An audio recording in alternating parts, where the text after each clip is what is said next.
nearer to when she was supposed to come and wake me up, and I began to panic. I tried to move, but I was still in that paralyzed state. I tried to scream, and nothing would come out. However, I could still see under my door, and I noticed that a shadow was walking up the stairs and towards it. I still couldn't do anything. But as the door opened and I glanced over to it, I immediately looked back, and that thing on the closet was gone. It vanished without a trace. When it was gone, it felt like I had control over myself again, save for one thing, and that being a strange feeling that I shouldn't tell anyone what happened. So when my mom opened the door and saw me, asking why I looked so pale, all I could say was, "It was just a bad dream. You know, the one about the werewolves in the kitchen." Seeming to understand, or at the very least thinking she did, she came over and told me it was all right, and that monsters weren't real. I really wish that was true. I even went to school like normal, and I forgot about what happened the night before. School ended, I got home, and I went outside to walk around the neighborhood. I was back home before dinner. I went upstairs to go to bed, having completely forgotten or maybe having wrote it off as a bad dream, and I tried to go to sleep. That night as well, however, it came again, and this time was almost the same as the night before. I lost all of my hearing, and then I could not speak, and finally I was unable to move a muscle. Same as before. And then there was that thing again. This time it had changed positions. Now it was further down the door, its knees bent backwards. It was crossing its arms, which I could tell from its new angle had claws on the end. This thing was now looking right at me, or at least it was pointed in my direction. And once again it stood silent and unmoving. This time I did not even try to do anything. I just looked at it, and I waited for it to do something. I waited, and thankfully it did not do anything again, leaving in a similar fashion as the night before. This time, when I left home and got to school, I did not forget about it. The day passed, and I still could not get this thing out of my head. I couldn't think of any reason why it would be there. I hadn't seen any horror movies in the last 3 months, and school wasn't stressing me out that bad. So what the reason was to this haunting, or quite possibly stalking, I don't know. I still don't have an answer to it to this day. This happened every night though, and the only things that changed each night were its position towards me and how far away it was. The third night, it had left the door and positioned itself on the floor in between. It was squatting, looking like it was either trying to imitate a frog or prepare to launch itself into the air, towards me, with its claws extended. But it never did. On the fourth night, that primal fear almost went away. However, it got even closer, now peeking its head over the end of my bed, with its hand actually on it. It stayed like that all night, and the next day I tried to see if it had left some kind of mark on the floor on my bed, but there was nothing. Night 5 came, and it was now crouched on the end of my bed, being careful that it was not touching any part of the bed I occupied with my legs. Night 6, and it was no longer on my bed, but extremely close on the wall to my left, holding a position that looked like it was eyeing a toy or foreign object. Now, before I talk about the last night, as it is the hardest and most uncomfortable part for me to write about, let me say that I had tried to block it from getting closer each day before I went to bed. I would put coats in the closet, which made it leave the door. I tried to put a chair in between me and it from where it was at the night before, and it ended up pushed to the end of my bed. Needless to say, I stopped trying after that, thinking that I was inciting it to get closer each time, and I tried to do something else. That final night, it got close, and by close, I mean it had made sure its face was only a few inches from mine, so there was no way for me to see behind it.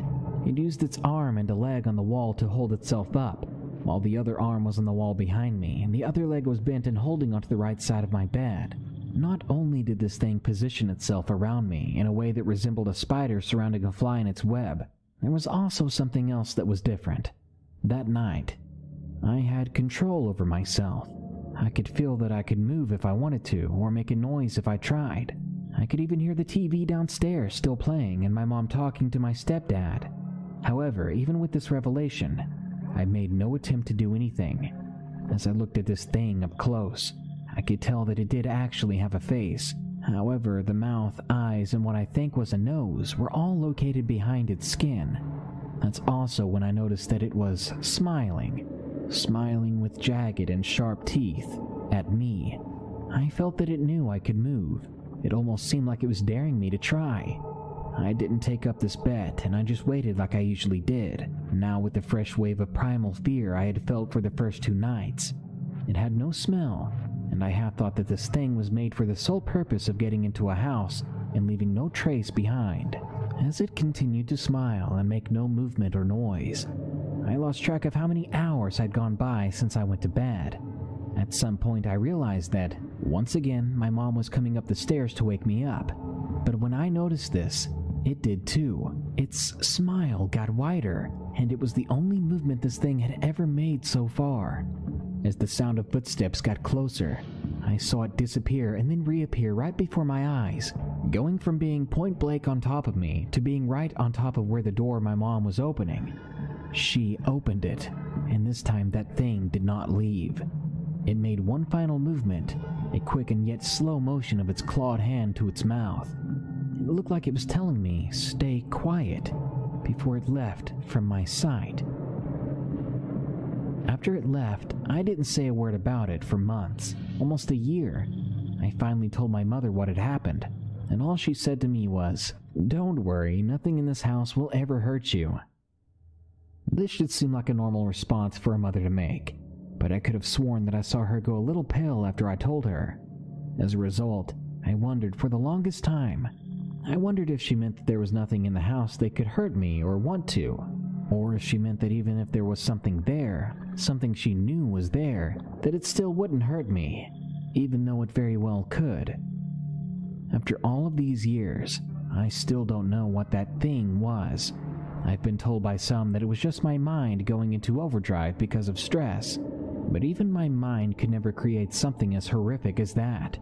I've told others since then, and some say it was a demon that was just there to feed off of my fear.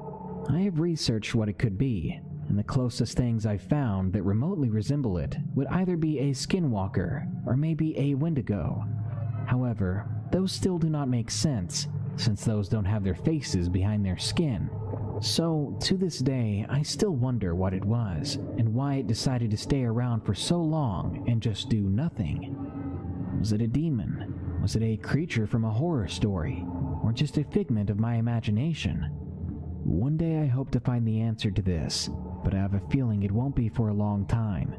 Call me crazy, but I don't feel like I've seen the last of this thing, and that it may eventually come seeking me out again. Only next time, it won't just stay there and wait for me to do something. Skinwalker in Big Bear. Submitted by Flame Daisy. My husband and I are avid campers. We live in Southern California and go out to the San Bernardino Mountains as often as possible with our 2 dogs. I am from Oregon and grew up in the woods. Did search and rescue religiously, and spent much of my time going on trail rides and hikes as much as possible. Just to give you an idea on how much experience I have. We've been married for 2 years, and have already been on over 20 camping trips, trying to visit as many different spots as possible, sometimes even switching campsites for a weekend, only spending 1 night. But this last trip scared the camper out of me, and it may be a while until I'm ready to return to the woods. We stopped by a favorite of ours called Holcomb Valley Campground. We set up camp, played with the dogs, and went for a small walk on the many back roads and some short trails, just revisiting our favorite areas. The dogs were behaving as normal, running around off-leash and playing. We were comfortable and calm, and came back to dinner and hot chocolate before it got too cold, and we slipped into the tent for the night. At the time, I was pregnant. I have to go to the bathroom often during the night, and I got up around 2 in the morning. I grabbed a flashlight and brought one of our dogs, a golden retriever, with me. Now, don't let the reputation of the golden retriever fool you about mine. He was raised without much contact with other people except for family, and with our other dog, a pit bull mutt. Moose, our golden, is very alert, doesn't like other people, and growls to warn them off, especially after we became pregnant. He is overprotective of me, Both our dogs are fit and they're used to camping and going off leash. They don't leave our sides. So Moose and I made our way to the bathrooms, and of course he came with me. He stuck by my side as usual. While I was doing my business, Moose's ears pricked up and he growled his get-away growl. I was nervous. I didn't bring my knife like an idiot, and all I had was a flashlight. I figured it was just someone needing to use the restroom. I ordered Moose to stay by my side and we left, but no one was there. Moose's hackles were up so high he looked huge, and he was pressed up against my legs so tightly it made me almost have to pee again. But we fast walked all the way back to our tent and jumped in. I made sure my knife was there. My husband was fine and our pit bull was okay too. Everything was great, and Moose even relaxed a bit, laying down right next to my head, and I eventually fell asleep. Now here's where it gets really disturbing. I woke up about 45 minutes later to a low woof from Moose and our pit bull growling. They were listening intently to my side of the tent, both of them nearly shaking. I put a hand on them to calm them down, and that only made them jump and growl even more. My husband is such a heavy sleeper, I knew I couldn't wake him, so I got a knife ready, and I listened. I would say whatever it was about 40 to 50 feet away from us. It was stalking over the fence that divided the campsite from the road. It sounded deer-like, with light feet just barely crunching over the ground. I had been camping with herds of deer before, and it sounded very much like that, and our dogs had never seen a deer before, so I gave it to them that they might be scared. I lay back down and just quieted them, saying very clearly, "Shh, it's okay guys, it's just a deer." But then the deer outside said something, in almost my same voice. Just a deer. This voice said it like it was practicing something. Like how you rehearse a line you just can't get right in a speech. I gasped so hard my dog started barking like crazy. My husband jumped up and hollered at them for scaring him. I listened for the thing again, almost in tears. But the sound never came. The dogs were on edge for what seemed like hours until they finally calmed down, and it wasn't until then that I could finally fall asleep. When I woke up the next time, it was from a bad dream. I just remember running barefoot, and my feet were cold from being outside of the sleeping bag. It was nearly 5 in the morning, and the dogs were on edge again. This time I didn't hesitate. I grabbed my knife and stood up listening to everything. I said clearly, "Are you there?" towards the direction of the fence, but nothing said anything. I think I repeated myself about 2 more times until a coyote howled. It was far away and clear, and I was starting to calm down, thinking I was silly for thinking that something like a skinwalker was out there, when the coyote howled again, this time much, much closer to us, like right across the road. And this one was not a coyote. It was a high-pitched yip that would end in a hoarse growl. It did it again and again, rehearsing the howl over and over. My husband woke up to this, asking me if it was a coyote. Petrified, I told him I didn't think so. This thing howled for over 10 minutes until it stopped and finally left. My dogs were just as scared as I was. That morning we went for another walk, then packed our things to move to the next campsite. Our Moose ended up vomiting most of the day, and that made me panic. He was on edge, so he couldn't keep anything down, and our pit bull was listening to anything and everything, never leaving our sides for a moment. That night, we were at a completely different campsite on the other side, so luckily nothing happened, and the dogs were able to get some sleep. But the next day, we stopped in Big Bear for lunch. Moose was all better at that time, and we all went for a walk in the village when we ran into our neighbors we recognized at Holcomb Valley Campground. We asked them about the coyote, and they suddenly went pale. They told us about what happened that night. We'll call the woman Mary and the man Ben. They had a small dog named Benji. So they said Benji had to go out in the middle of the night, so they unzipped the tent and let him do his business. He just ran to the fence and was barking until Ben went out and got him. Ben said that across the road, he saw a man standing there, and when he waved his hand, the man ran away into the woods. All night, Benji and the other dogs were barking like crazy until a few hunters went to investigate. They had their bows and a couple of knives, a few trained hunting dogs too. They crossed the road and went after the man to see if he needed help. They got about 20 feet into the woods when this man screamed at them with something between a coyote and something from a scary movie. It woke everyone up, and one guy claimed that the thing shifted before them into something like a deer with impossibly thin legs, and it bounded away faster than any animal he had ever seen. My husband doesn't believe in this kind of stuff. He shrugged it off as people being tired and the night being so dark. But I know that it was a skinwalker, and that's more than enough to keep me away and to keep me up at night. So for people who love to camp up in Big Bear, be careful when you venture up into the hills. There's something up there.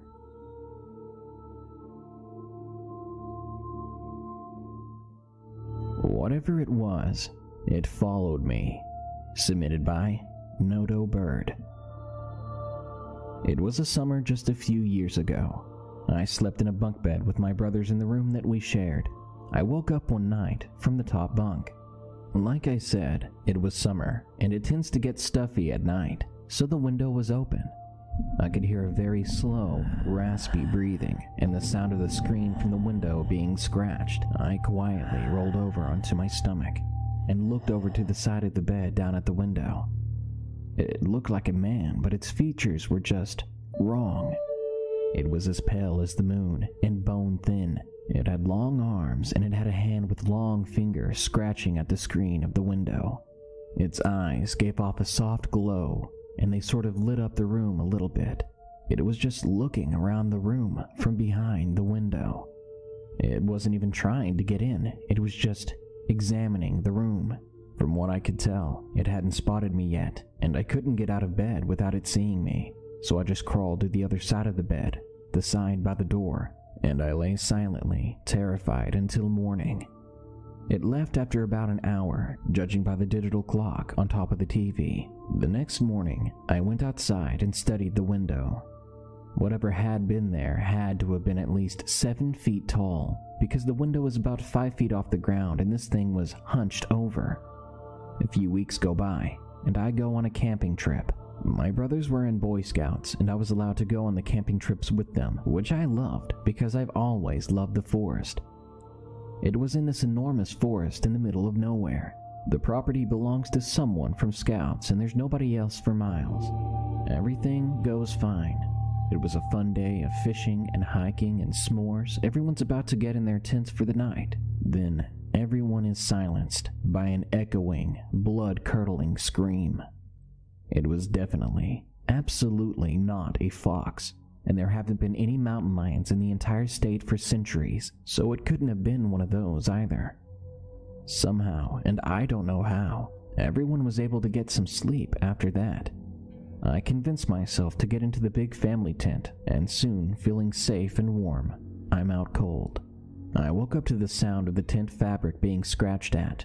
I look around, and on one of the nylon walls, long scratches are being made periodically from the outside.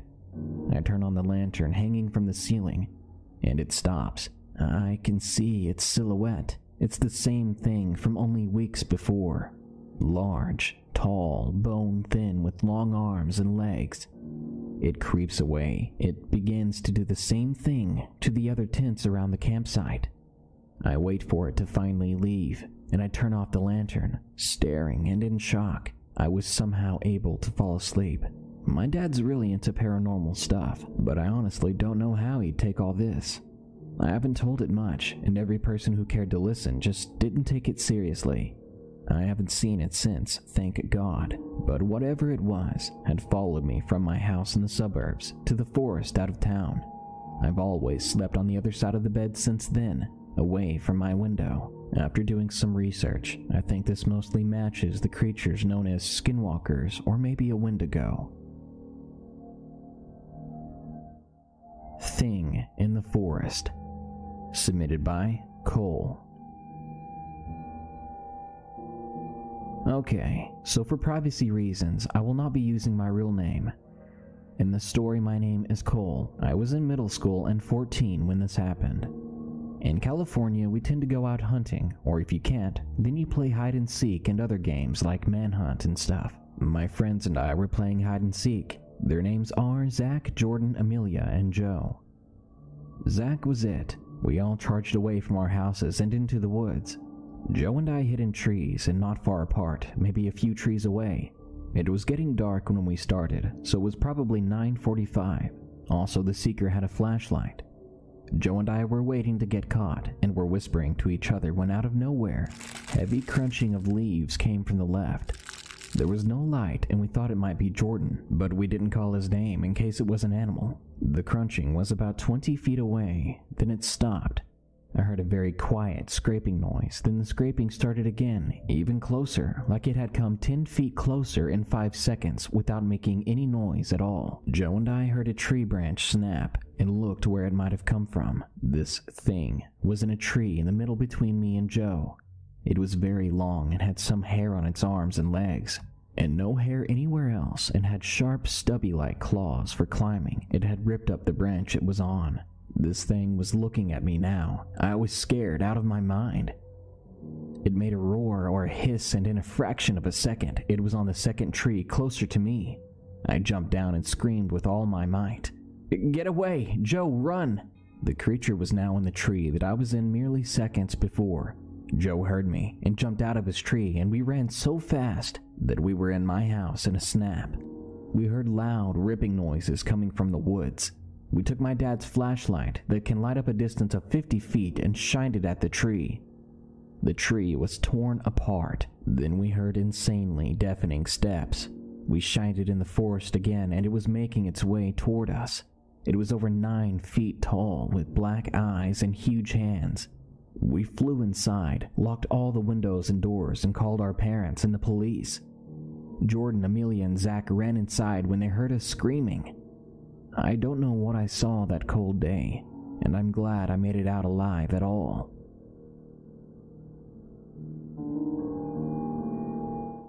Something was at the door. Submitted by Nathaniel Olive. My name is Nathaniel, but most of my family members called me Nate or Nathan. And by the time these events had happened, I had fully moved out of my aunt's acreage and had been living in my creepy house for about 5 years. I had turned 11, and I had come to visit my aunt and uncle for a family get-together to say hi and hang out with my cousins. I will give a little background information about the house. It was built by my aunt and uncle before I was born, and it lay on a hill with part of the basement not inside of the ground because the hill is sloped. The part of the house that is not in the dirt faces the woods and has 3 windows on the left side of the living room and a large door that is on the left of the room that is right next to the last window toward the left of the living room. There is a large door that is on the left of the room that is right next to the last window of the left of the living room. There is also an inlet area to the very far right that has a counter or bar looking area. This is buried under the hill, so it doesn't have any windows. The living room is connected to the stairs that are in the hallway, and the hallway has a bathroom at the end of it. There are 2 spare rooms and a toy room on the right side. The toy room also leads into a room that connects to the outside through a little door and window. This room isn't usually locked because the door that leads to the toy room is locked 100% of the time. This door that connects to the toy room is made of wood and has a pane of misted, translucent glass. We ate dinner, and my mom and aunt decided to get drunk, so we were going to have to stay the night. My brother and I had to sleep in the basement, and I was fine with it because I had stayed there many times before. My brother and I were forced to stay in the same room downstairs by the living room, which faced the woods directly across from the house. The windows facing the forest are split up, and there are 3 of them on the left side of the room. They are 5 feet by 3 feet windows and are very large. The room also has a door on the right side of the room, just next to the last window on the left. This door doesn't have a lock on it, it's just a doorknob. It's not like I haven't seen wolves, coyotes, bears, and mountain lions, and since I am an avid hunter, I'm quite sure the thing I saw that night was not any of them. During the night, around 3 in the morning, I had gotten up to get a drink, and while I was in the washroom, I heard a tapping sound from the living room, and then I heard my name called. "Nathaniel, come here." The voice called in my mom's voice, and I found this weird because she usually calls me Nathan, but she was intoxicated, so I didn't feel too concerned. Thinking she was drunk and was sleeping on the downstairs living room couch, I peered around the corner of the hallway to look into the living room. This, however, was a mistake because what I saw was a large figure standing about 5 feet from the window. The only features it had that I could see were its arms that were very long and had a full set of creepy, spindly fingers. Its torso was very thick at the top, but turned into a V shape as it went down towards the waist. I could not see the head because it was so tall the head was out of view. As I watched it, it began to move towards the door that leads into the living room, and with a long thin arm it reached for the handle. Seeing this happen seriously disturbed me, and I knew I needed to scream. So that is what I did. I screamed so loud that I woke up everyone in the house, including my very drunk aunt and mother. Before I knew what was happening, the thing at the door bolted into the woods, and these woods are about 50 feet from the door. And it made that run in about 1.5 seconds flat. As I watched it running before it went into the woods, it went down onto all fours and disappeared into the pitch black darkness of the forest. About 10 seconds after this, my uncle came down the stairs with his loaded shotgun that he kept in the house. He saw me on the floor just outside the living room, almost pissing myself. He knew I had seen something and asked what it was.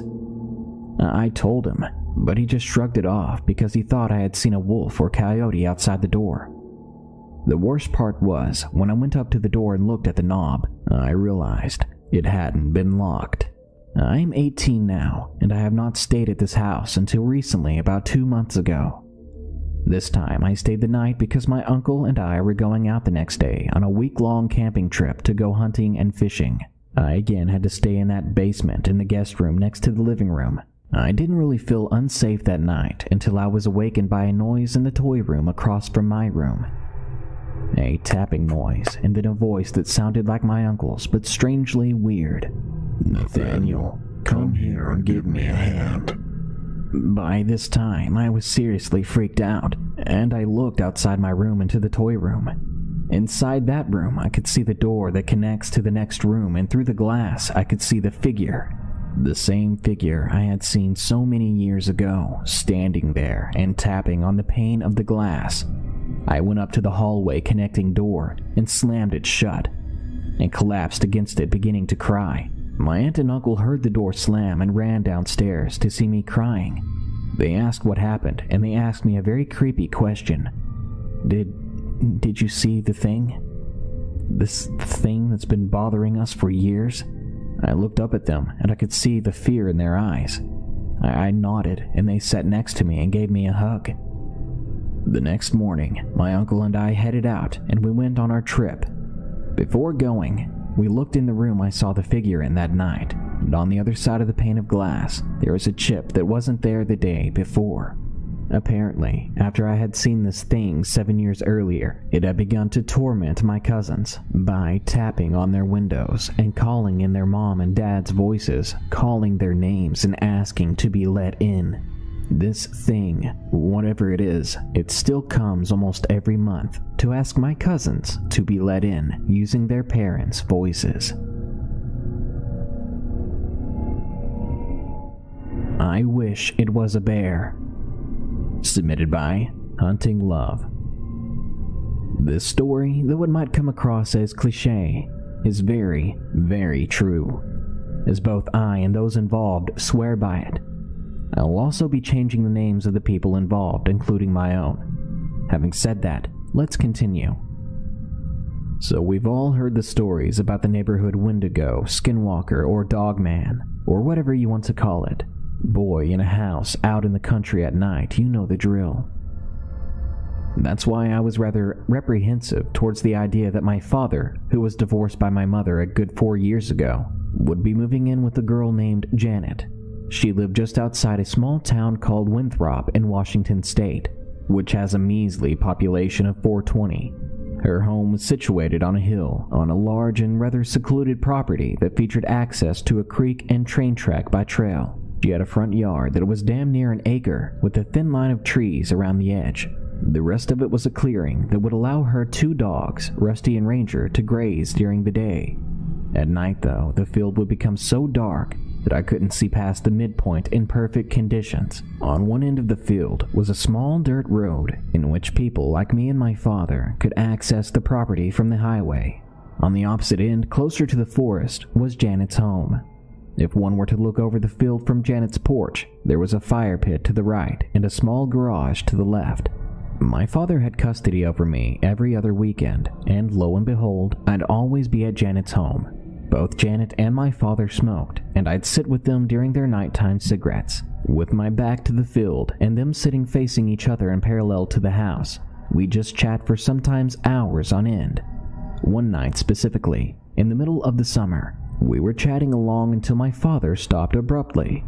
He was an avid believer in the Second Amendment, and I saw his hand drift to his side and onto his .40 Smith & Wesson. He looked over to the field, and both me and Janet turned with him. The dogs went mad, barking into the darkness, and then silence. When I say silence, I don't mean a lack of human voices. I mean a heavy silence fell over the forest. We could no longer hear the ambient sounds of animals out in the woods. The dogs stopped barking, and even the trees seemed to stop swaying in the breeze. I turned just to catch a small white blur at the right corner of my vision. I followed it, and all I saw was the gated entry of the trail swinging open in the breeze. Silence firmed its grip on the forest, that is, until a small rodent caused a twitch in the grass near the gate. I imagine the movement caused this, but what I saw seemed inexplainable. A white, humanoid figure that couldn't have been more than 5 feet tall with the glowing eyes of a predator sprinted and grabbed the rodent from the grass, rolling over it and eventually slowing to a stop. It took the rodent in hand, tearing it in half. When it made eye contact with us, I swear I heard what I thought sounded like Janet pissing herself. Her being the only one familiar with these woods, I took that as a sign that this was no common occurrence. We sat for what felt like hours, keeping eye contact with the monstrosity that sat before us. Without warning, it turned sharply and exited at full speed through the gate and into the woods. The rest of the night was quiet, though we all slept in the same room. We being Janet, my father, me, and my father's 40 cow. The next morning, my dad and I packed hastily so we could return me home. Soon after, my father found a new place to stay in the center of Tacoma. His fondness of the outdoors seemed to wane after that experience, and we are yet to return to Janet's home. The Bloody Skinwalker. Submitted by Daniel. This was the most horrifying experience of my life. I am a 14-year-old boy, and I'm obsessed with horror. I'm tall for my age, about 5'11", yet despite being bigger in size, you've got to know how terrified I was with this encounter. I was on a missionary trip to Mexico with my church. We would be there for about 10 days. We would preach all day and rest all night. Well, sometimes we would preach, and other times we would listen to the old natives that lived there. They would tell their stories of their God and other things. It was the 6th day when me and my good friend Eric were told of the creature called Ye-na-da-lushi. I had been listening to ghost stories and demon encounters, but this one made me scared, like very, very scared. The native told us that saying its name will attract it. He warned us clearly to never say its name. So when we were done listening, he blessed us. A couple of hours later, Eric and I were talking about the day to our missionary leader. We said the name about 2 times, being the idiots we were. We soon forgot all about the warnings and snuck out that night, drinking energy drinks and coffee to keep us awake and energized. We were interested in going down a path the locals called Creep. It led us deep into the forest. I was enjoying it, but Eric was on the edge. We were walking, and I had caught the scent of a strange smell. It smelled like rotten milk, but much worse. I don't know how to describe it exactly. I even began to get a little bit paranoid that we were getting followed, and creepy enough, I was right. We soon started hearing heavy footsteps behind us. I stopped, and Eric did too, and whatever was making the footsteps stopped as well. We were scared to death. We decided it was best to go back, saying that maybe a wild animal wanted to have us for dinner. I began to walk back. I turned around to Eric and told him to hurry up, and I bumped into something. The smell was stronger than ever. It felt like I had bumped into a red-hot iron. I jumped back to see the tallest living animal I've ever seen in my life. This thing towered over me, and I swear to God it had some sort of reddish thing covering its dark brown fur. It's hard to explain its head and facial features. It was like a bear mixed with a human in the worst way. Its eyes were blunt yellow, and I feared for my life. I didn't have to scream. The creature did for me, and it sounded like a wolf's howl mixed with the static of a TV. I ran, and I grabbed Eric, who was paralyzed with fear, staring at the thing. We both ran faster than we ever had before, back into the direction we had come from, but we heard its heavy footsteps behind us. I could feel my adrenaline pumping, so I pushed my legs harder and harder, all the way back to camp. After a while, we finally reached it, but something told me that I had to look back. When I did, at the tree line, I saw a huge coyote. Not the same thing I had seen before. I walked backwards towards my tent, still looking at the thing, and I watched as it stood on 2 legs.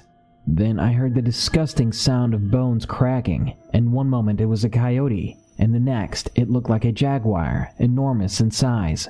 It leered at me, eyes yellow, then ran off into the forest. I didn't sleep that night. I was extremely scared but tired, and I was far too terrified, thinking that all that separated me from that creature was a thin wall and a tree line. Eric and I told no one. It was very quiet until the 10th day arrived, and we left, thank God, back to my hometown. And honestly, ever since then, I have my reservations about going back into any sort of woods, ever. Sure, it sounds unhealthy, but this experience really told me you never know what you'll see in the woods. The Sheep Man. Submitted by Gabriel O. At the time of these events, I was only about 14 years old. I had never been as far as a few miles away from my home, with the exception of staying at a friend's house. However, today I felt the need for adventure. It was around sunset when I ventured out into the flat marshlands of Alviso, my hometown. I was supposed to meet up with a few friends an hour earlier to gather a team to explore what some refer to as a ghost town.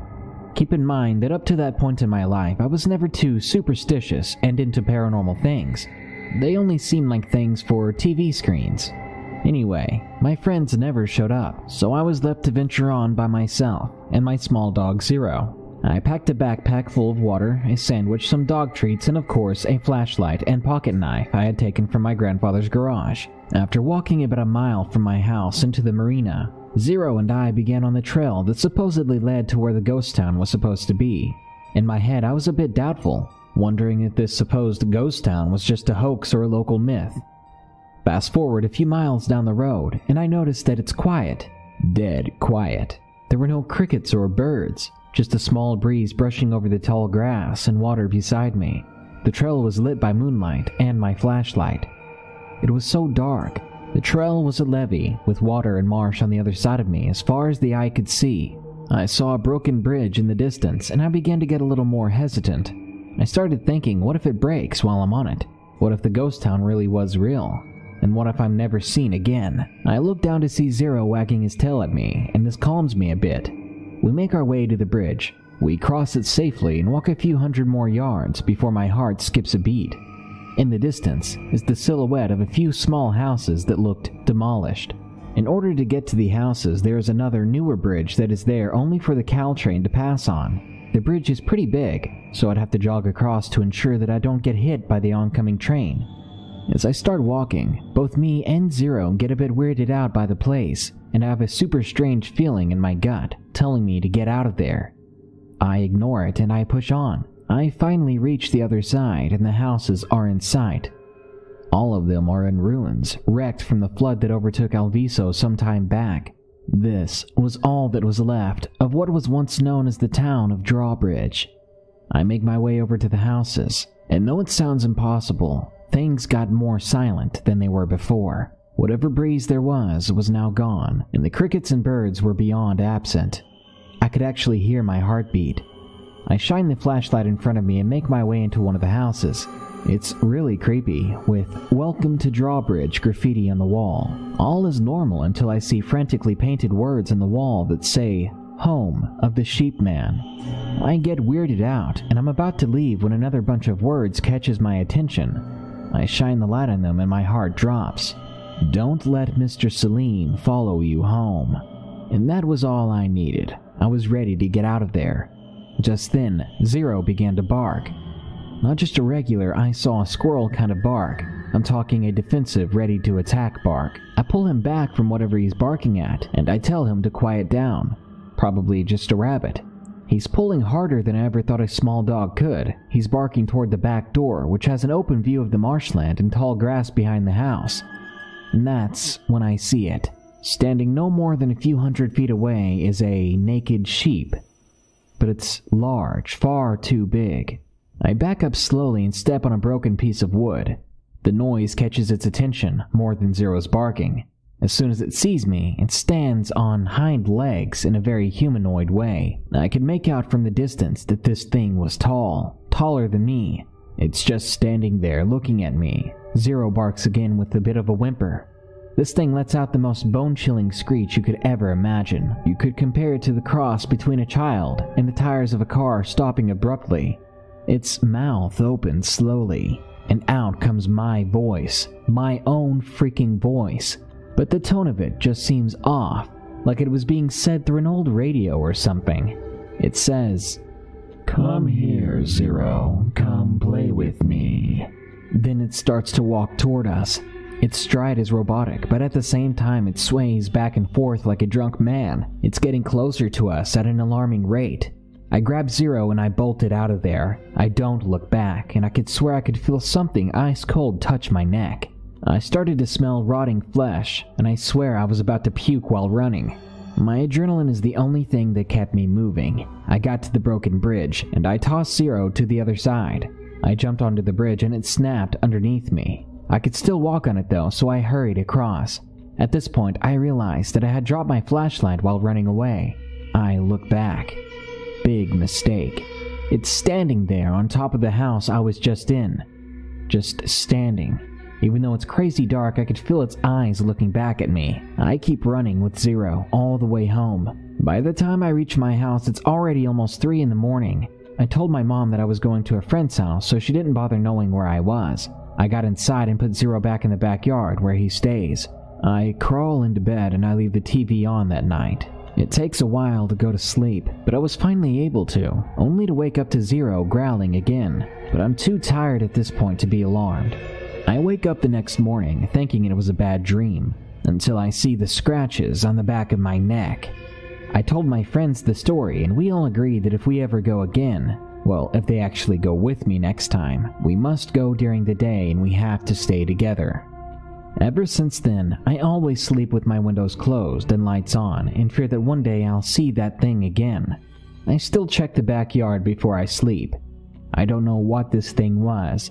I don't know if this thing was Mr. Celine or the Sheep Man, or if they're one and the same. All I know is that I never want to see it again. Last year I was watching a few creepy videos about Native American horror stories when they described something that made me freeze. It was of a twisted creature capable of turning into animals that hunted us for fun. It described the creature I saw a few years back in perfect detail. I believe now that what I saw that night was some sort of skinwalker. I wish I was making this up.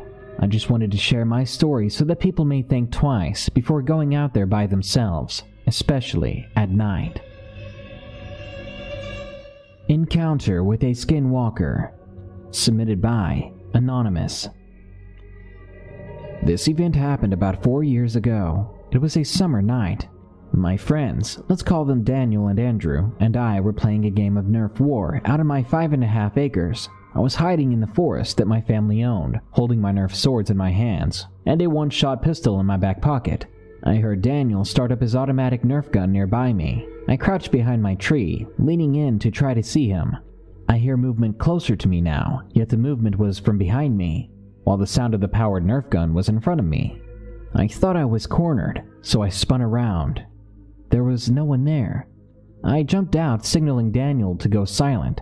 He stopped his gun and slipped up to me. "What is it?" I heard him whisper to me. I asked him to go get Andrew, and he walked off. I pulled out my pocket knife that I always had on me. I began walking towards where I heard that movement. The sound was still coming, and it sounded like it was coming from the only large limber pine, and on the other side of it. Now, I thought it was going to be a raccoon. I was hoping it wasn't a bear, but what I found was much worse. As I was slipping around the tree to try and find what it was, I heard 2 heavy, fast footsteps coming up to me. I knew that it was Andrew and Daniel, so I threw up the sign to go quiet, and then motioned them to come over to me. Apparently, they saw that I had my knife out, so they pulled out theirs as well. They both looked a bit nervous. We started making our way around the tree, and when we got near where the sound was, Daniel stopped abruptly. Soon after, Andrew did the same. I turned around and followed their gaze up to one of the highest branches of the tree. What I saw shocked me. It was large, about 7 feet tall, with clawed fingers, and was bone-thin as if it never ate. It also had fur on its arms and legs, but nowhere else. It was scratching at the tree as if trying to get something. I heard a bird chirp after what seemed like an eternity, and this thing stopped.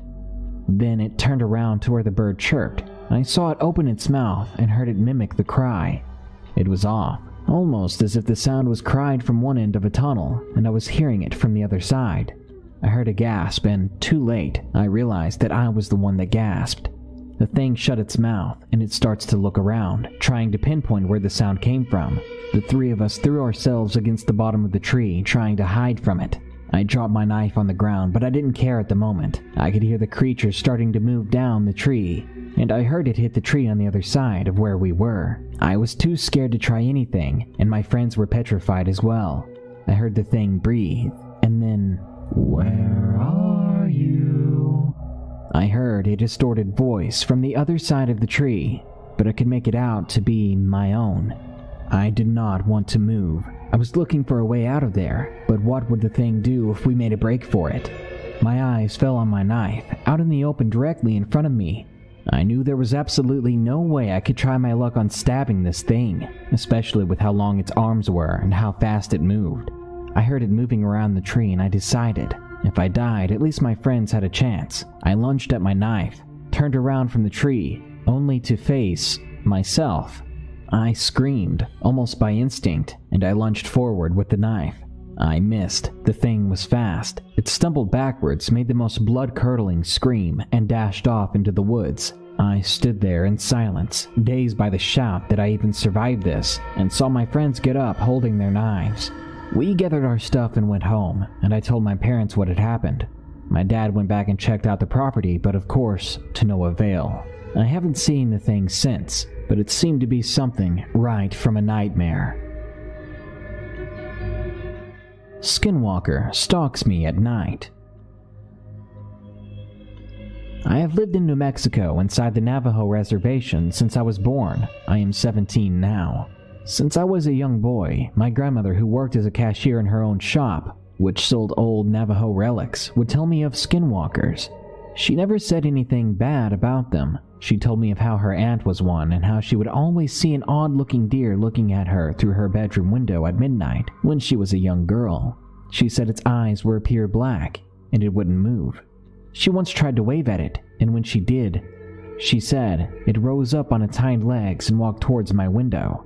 She could hear the crunching of leaves and branches get louder and closer as it approached the window. Her bed was right next to it. She got scared and pulled the very thin sheets over her head. The moonlight seemed to cast a shadow of the deer on her sheets. She lay there, trembling in fear, as she saw what seemed to be hands of the shadow scratch at the window. When she was telling me that part of the story, she very quietly said, "They were not hooves, they were hands, fingers. This deer had hands." It began to scratch more at her window. She saw its long, disgusting nails through her very thin sheets. All of a sudden, she heard whispering saying, "Open the window," in Navajo. The deer thing's shadow started to become something else, she said, while she heard it cracking and snapping of what she said had to be bones. Not a deer anymore, but she saw a person in the window.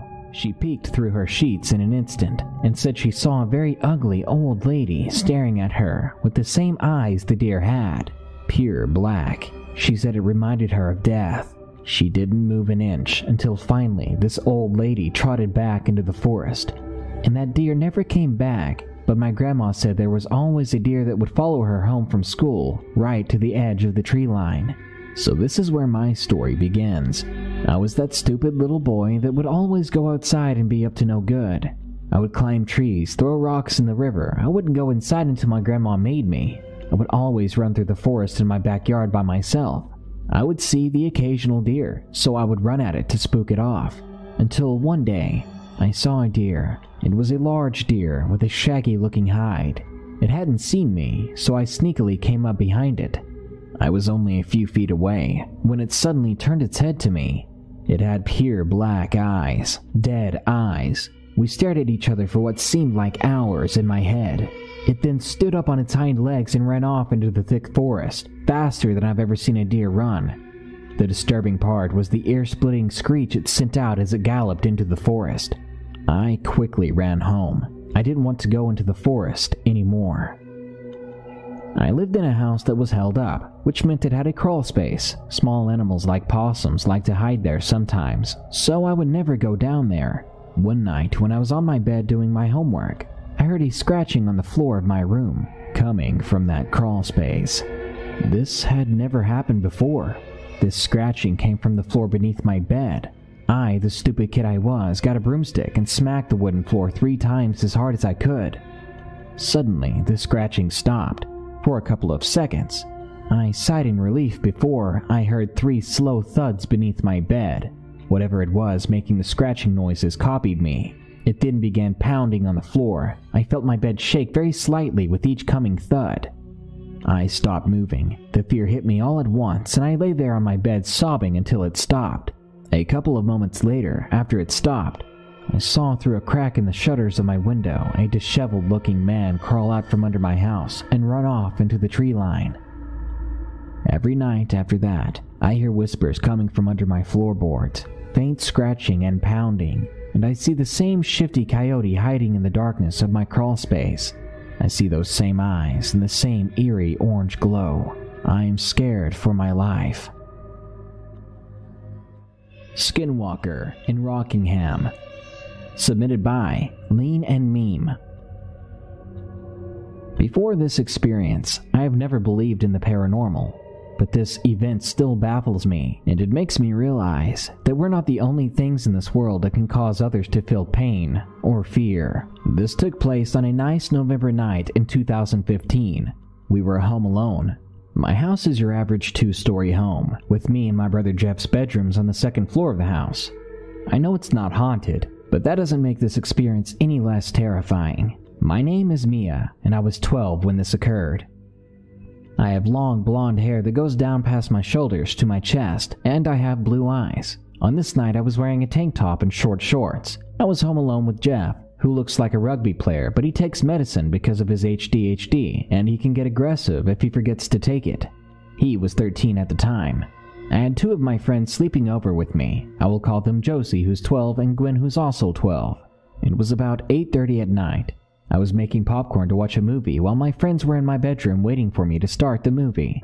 Jeff had kicked us out of the lounge. For those who care, the movie was pitch perfect, and I was pretty pumped to watch it with my friends. We were about 45 minutes into the movie. I was really enjoying it, and I'm sure my friends were too, but I needed to go to the toilet really bad. So I paused the movie. Then I told my friends that I had to go. I opened my bedroom door and went to the upstairs toilet. I did my business. When I was done and washed my hands, I decided that I may as well get a drink of water too. I went downstairs to the kitchen to get my water. I got my cup and filled it halfway. I downed it, and I was going to go up the stairs when I thought I would check on Jeff. I hadn't heard him say anything since I could remember. It was unusually quiet. I walked down the hallway that led to the front door, which branched off into the lounge. I turned into the lounge room and saw that Jeff was gone, but the TV was still on. This made me feel uneasy. I figured that he had just gone to his room, but that made no sense. If that was the case, I would have heard him go up the stairs. They were really noisy and creaked when you walked up or down them, and at the very least, he would have turned off the TV. After this thought went through my mind, I kind of freaked out. Where was he? And are my friends okay? I went upstairs in a quick dash and went through my bedroom door. To my relief, my friends were still there, and they asked me what was up. I told them that Jeff was gone. Then I asked them if they heard Jeff go into his bedroom. They said that they hadn't seen or heard anything, so I thought he wasn't there. I told them I was going to check his room. I went down to the corridor and stood in front of his bedroom door. I opened the door and I saw a silhouette. I was about to turn on the light, but I heard Jeff say, "Don't! Why are you in here? You didn't knock. Get out!" This was Jeff's usual excuse, so I listened and I backed up while saying, "I'm sorry, I just wanted to see if you were okay." I went back to my bedroom telling my friends that Jeff was in his room. Gwen and Josie said that that is not right since they didn't hear any noise. While we were talking about how Jeff got in his room, we all heard the front door open. Curious, I looked at my phone, and it was now 10:37 at night. My parents shouldn't be back yet. Then I noticed that whoever it was in the house was panting. Being scared that there was an intruder in the house, me, Gwen, and Josie went downstairs and called for Jeff. We heard him say breathlessly, "I think someone's in our backyard." We asked him why he thought that, and he said that he heard me calling his name. We were already looking at him in shock. I hadn't called for him, not to mention that I saw him in his room just a few seconds ago, so how had he just come in through the front door? I asked him why he was outside. He said that he needed to go to the toilet, but I was in the bathroom at the time, so he went outside. He opened the back sliding door and did his thing, and once he was done, he started heading back inside when he heard me call his name. He looked all over for me, he said, but he couldn't find me. And when he heard my voice again, it sounded like a whisper, and the tone was so off. Jeff said that he started to get cold, but he continued to look around the backyard while advancing towards the back door, but it was now locked. He heard a snap in the bushes and looked in the direction. He thought he saw some shadow humanoid figure. He felt as though it was looking at him, and in his own words, he said its presence felt evil. After staring at it thinking he was going mad, he rubbed his eyes, then took another look, and it was out of the bush and walking towards him. He backed up, but the silhouette said in my voice, "Jeff, I need your help," which I say a lot since he is good at many things that I'm not good at. After this, he booked it over our gate leading to the front yard, sprinting at full speed, and that's when he opens the front door.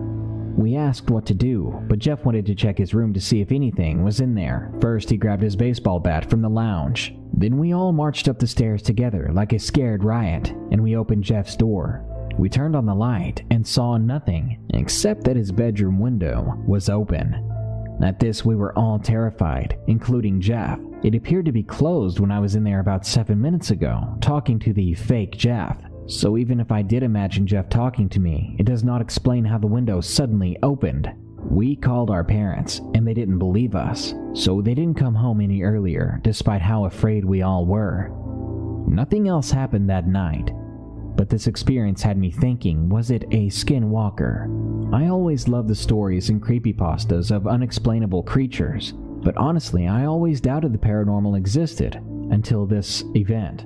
I sometimes have nightmares about Jeff calling for me, but when I answer, I hear a demonic voice say back to me, "I can't wait to meet again, Mia." I think I finally realize that there are evil things out there that will be happy to ruin your life, and they'll try to at any given chance. My Monster in the Woods. Submitted by Wiki. First, I'd like to say that I'm only sharing this story to gain some more insight on what I've been encountering. Whatever it is, it's easily the most terrifying thing I've ever seen. If anyone knows what this is, I would really appreciate the help. To begin, I live in northern Idaho, outside of a small town. I have 2 neighbors out here, but we don't really talk. On days I'm not working, I spend most of my days hiking and fishing, so I'm a fairly active person. Anyways, on some of my hikes, about 6 months ago, I started to find strange-looking footprints. I never took any pictures though, because I naturally just waved them off as 2 or more different footprints overlapping. The footprints looked something like a mix between a deer and a wolf. The back end of the foot would usually have a hoof, but the front would have toes and claws. It was a disturbing sight, but again, I figured it was probably just 2 footprints overlapping. No normal person would just assume it was some monstrosity lurking about the forest. Maybe a coyote or wolf crossed the path of a deer. Of course, the only red flag that ever came up was the fact that these overlapping footprints would always perfectly line up like that, in the same way. By then, my suspicions were high. This continued to happen for several weeks until I stopped seeing them on my hikes. Instead, I began to find them closer to my home, usually by my trash can. This genuinely scared me because, at the very least, this meant a wild animal was stalking around my home. There was no way they would get into the trash. and having lived here for almost 20 years, I have a pretty good idea of what the wildlife is like. This continued for about a week until I actually saw the thing that was leaving those footprints. Now get ready, because this is terrifying and bizarre. It must have been 6 to 7 feet tall, with what appeared to be a wolf's head. It had large misshapen feet and clawed arms. It looked a little mangy and very agitated. On top of its head, it had 2 extremely large antlers, almost the size of a typical set of elk antlers. And on its shoulders were a pair of what looked like tattered wings. At the time I saw it, I had just gotten home from work and was about to go out for a hike. After I got ready and I stepped outside, I saw that thing standing near my trash cans, rummaging through them. The worst part was when it saw me. It looked right at me with deep-set yellow eyes, and it just stared. You know that feeling when something really bad is about to happen? That's what I felt. Just as I stopped freaking out and realized that it was real, it started to walk towards me, very slowly, almost shambling like it was injured. Fortunately, I always keep my .44 with me in case of an animal attack during one of my hikes, so I shot it a few times in the chest. It gave a bestial roar and ran off, and to this day, I haven't seen it again. I just want to know what it was that I shot. I know that if I hadn't, it would have tried to hurt me, and that doesn't help what I saw. If anyone has seen the same thing, please share your story. It would really help. Wendigo on the Roof. Submitted by Dominicus V1289. Let me just say I'm a sucker for the paranormal. I believe I've had encounters with ghosts, poltergeists, monsters, etc. But this is one of the scariest I've ever had. I have grandparents that I love very much. My mom usually leaves me with them if she is gone for a few days. And one day this happened. I was at my grandparents' place, but I was home alone. It was late, at least 8 p.m. I was sitting there working on my computer doing homework. The typical teenager stuff. At one point, I walked downstairs to get something to drink when I heard footsteps. They weren't in my house, but they were outside, and honestly it frightened me, because I had watched too many scary movies lately. I didn't want to be a wuss about it, and I thought, it's most likely my neighbor's dog or something, so I went back to doing my homework. Now, I was doing my homework on the second story, and that's when I saw something in the window. What I saw was no dog. It was black and tall, really tall. I was 11 at the time, 5 feet tall myself, and this thing was towering, and there was no way I could fight it if it came down to it. I stared at the thing for what felt like the longest minute of my life. Then suddenly, the thing jumped down from where the window was out on the roof to my backyard. Then I heard my grandmother's voice. Domas, give us a key to the door. We forgot ours. I was still very scared, but I felt relieved. My grandparents were back, so I was safe. Then I remembered, my grandparents locked the door from the outside, so they had to have had the key to do that. And besides that, it was only 8, and they were meant to be back at 9. I grabbed my GoPro with the stick thing attached to it, and I started filming, and I very much regret that decision. When I poked the camera out of the window, whatever was out there took the camera and started pulling me down. I struggled, but it yanked the camera out of my hand.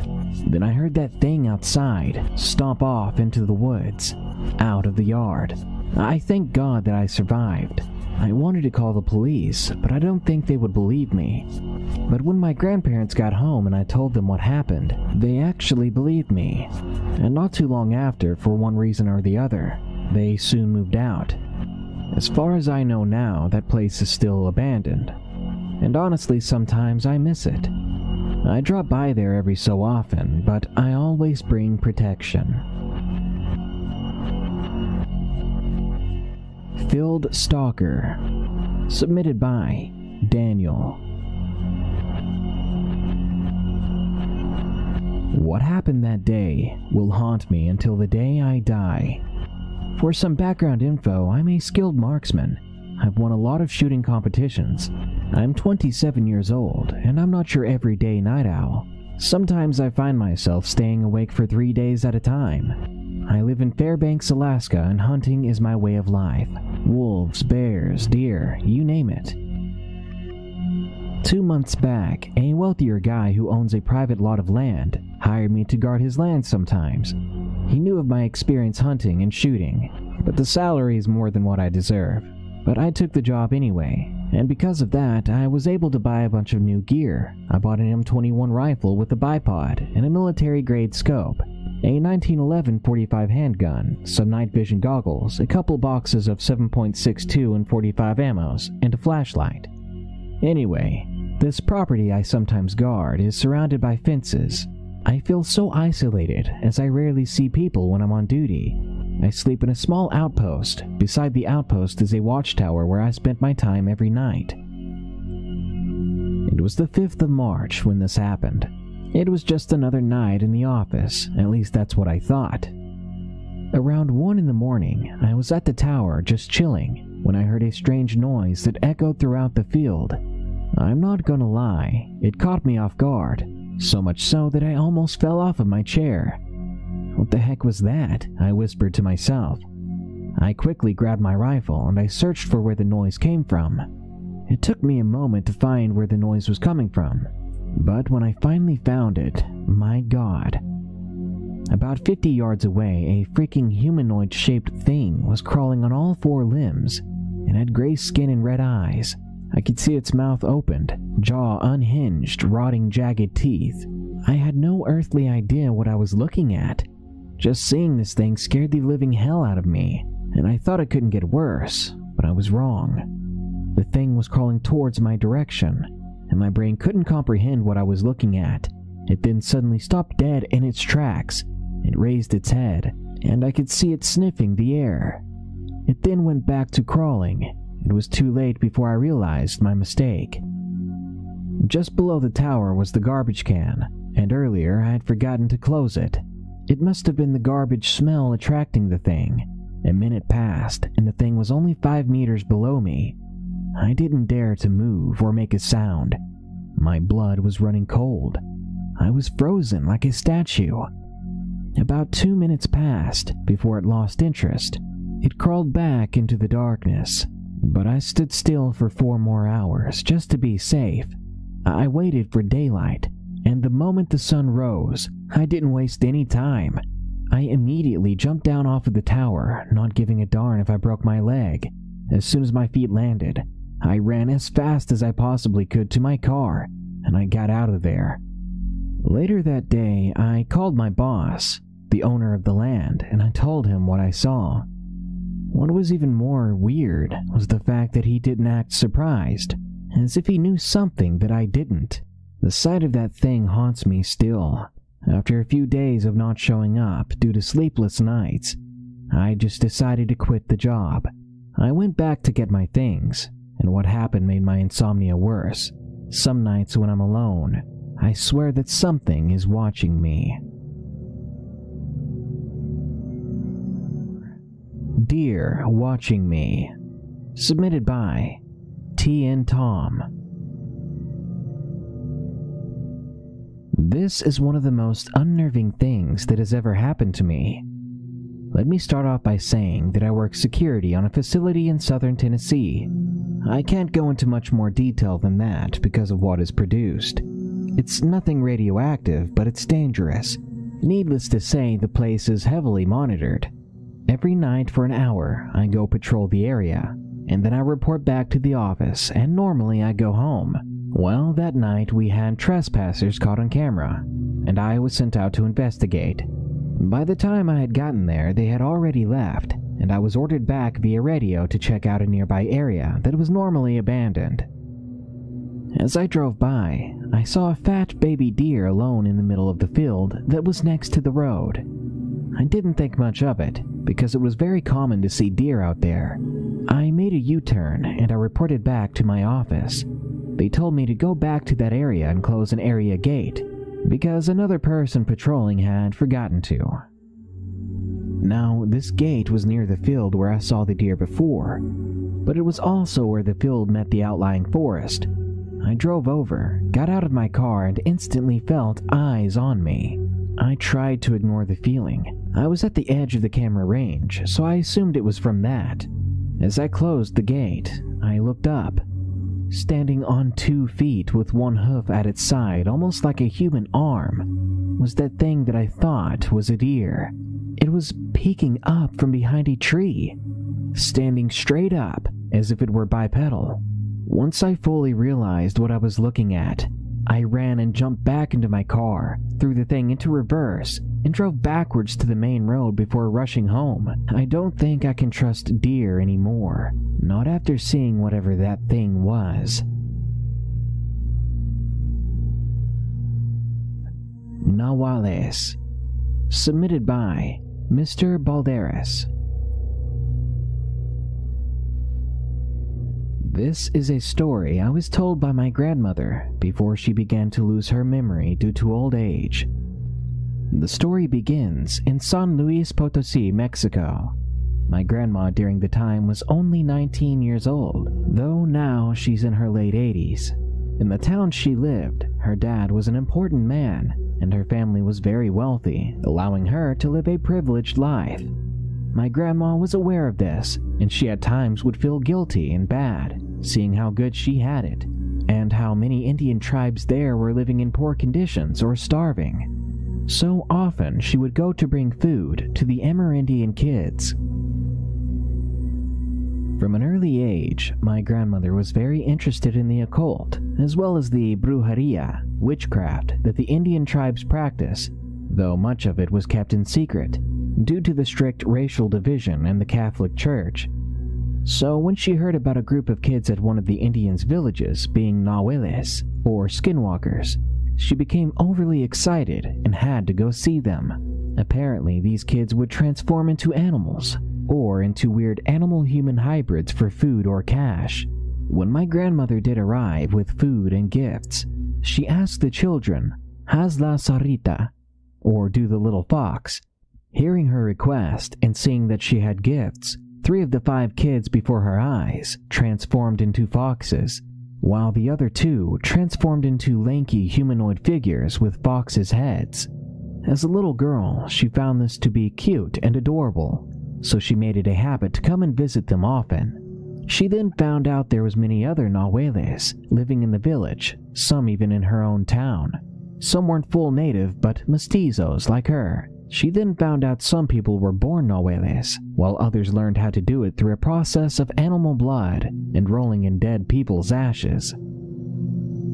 Over the years, the Catholic Church gained more power and the government became more corrupt and racist, and they drove many of the Indian villages towards the mountains and countryside and away from the townsfolk. Therefore, the Nahuales left as well. I've always been interested in seeing one myself, and I've read that during the colonization of Latin America, the Aztec Empire would use Nahuales in their army to sneak into conquistadors' camps at night and kill them during their sleep. Tree Hopper. Submitted by Night Master. When I was younger, I lived in the woods of Australia. I was a little more than 3 years old when this story happened. My older brother, we'll call him Josh, he would always say that he could see a man in the tree at the back of our wooden cabin.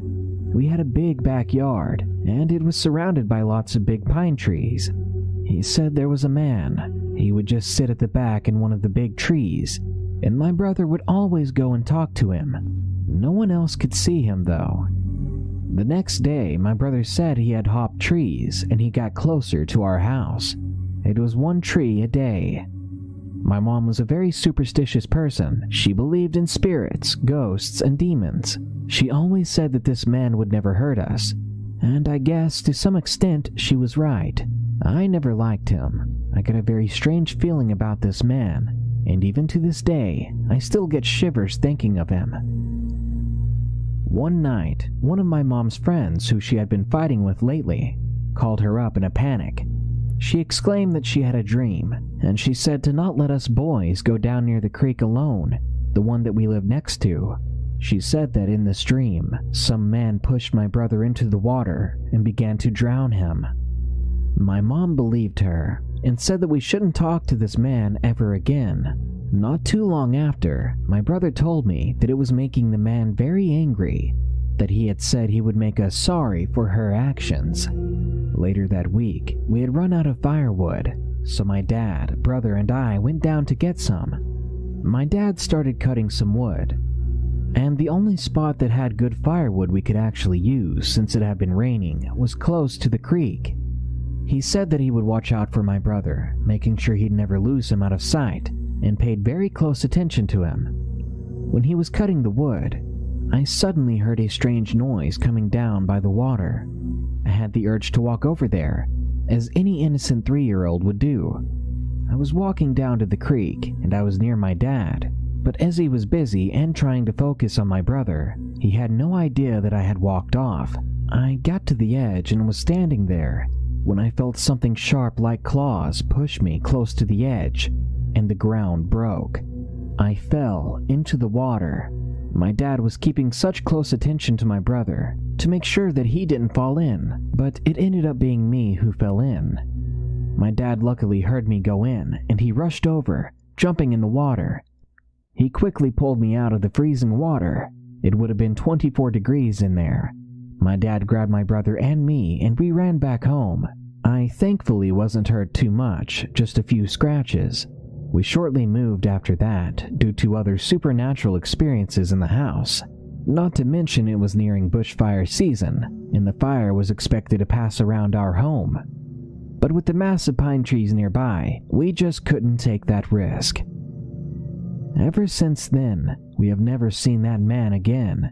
I hope to never feel the gaze of someone piercing through our curtains. Whether it was a guardian angel who sent my mom's friend that dream or what, I am grateful that we were warned, and to that creepy skinwalker demon thing that hopped the trees, let's never ever meet again. Skinwalker at the Window. Submitted by Cody T.S. This is a true experience from my childhood. I must have been around the age of 10 and my little sister the age of 9. Since I was so young, my parents and every other adult I would go to with these stories for help, they would say I had a childish, overactive imagination. It wasn't so bad in the beginning. The things that usually happened were like hearing noises at night and basically freaking myself out.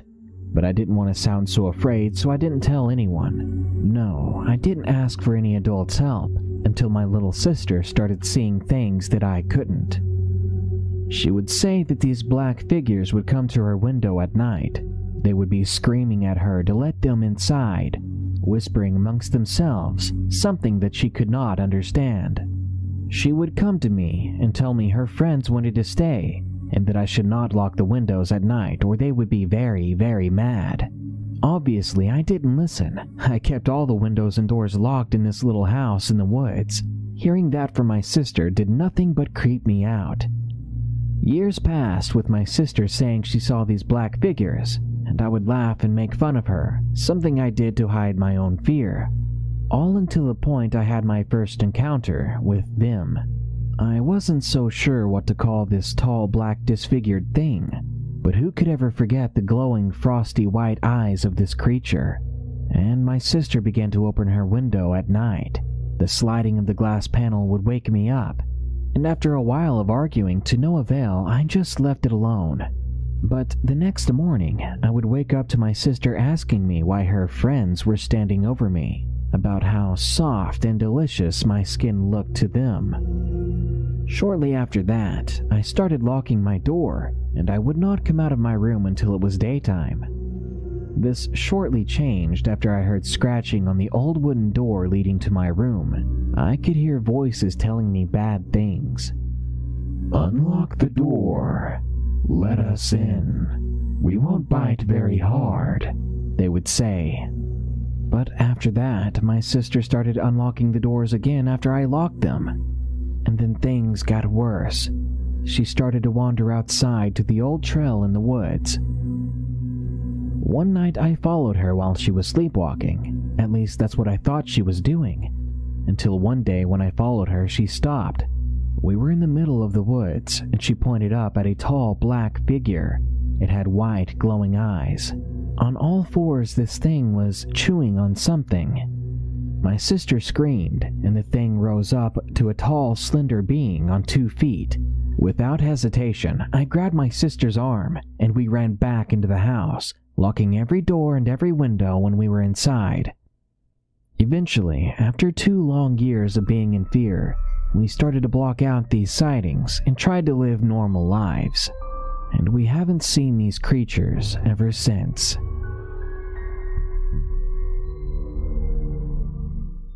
It Comes at Night. Submitted by Hannah P. This happened about a year ago. Here's a little background about my neighborhood. My house and the others are all sit in a circle. A perfect circle where people just built on, not knowing what was ever there before, which I later found out it was built on top of a Native American burial ground. Of course, they just kept building. And we've all seen our fair share of horror movies where building on ancient grounds is a huge mistake. Sometimes my closest friend and I will walk